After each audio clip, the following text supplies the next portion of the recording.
दोस्तों, कोरोना के बाद से हमारे देश के अंदर सबसे ज्यादा जो असर पड़ा है कारोबार के अलावा वो शिक्षा पर पड़ा है। अभी तक हमारे देश में स्कूल, कॉलेज, मदरसे, कोचिंग संस्थान ठीक तरीके से नहीं खुल पाए हैं, लेकिन सरकार अपने काम में लगी हुई है। शिक्षा नीति को सुधारने के लिए सरकार नए से नए कानून बनाए जा रही है। अब एक नया कानून बना है मदरसों को लेकर। नई शिक्षा नीति के तहत मदरसों में अब रामायण और गीता भी पढ़ाई जाएगी। जी हां दोस्तों, अब मदरसों में आपको रामायण और गीता की आवाज भी सुनाई देगी। कुरान और हदीस के अलावा कुरान और हदीस की पढ़ाई मदरसों में कराई जाती है।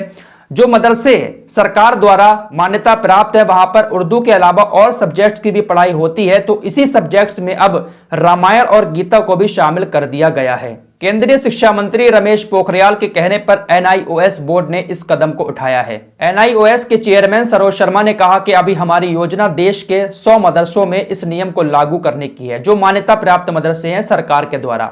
इसके बाद हम देश के तकरीबन 500 मदरसों में इस नियम को लागू करेंगे।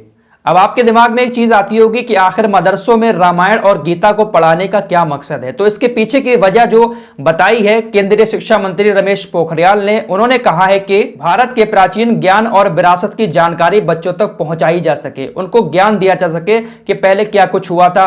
सीधे तौर पर समझे तो रामायण में क्या लिखा है, पहले क्या कुछ हुआ था, उसकी जानकारी आप लोगों तक पहुंचेगी। गीता में जो बातें लिखी हैं वो सारी जानकारी आप लोगों तक पहुंचाने के लिए, वो सारा ज्ञान बच्चों तक पहुंचाने के लिए इस नियम को लागू किया गया है।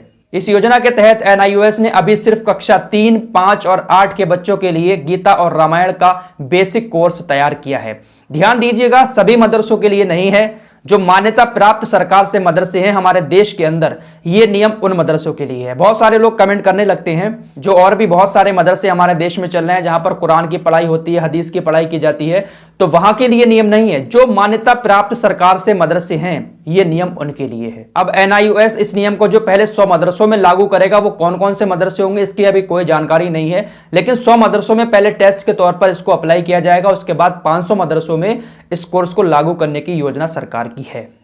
इस पूरे मैटर पर आप लोग क्या सोचते हैं? कमेंट बॉक्स में अपनी राय भी जरूर बताएं।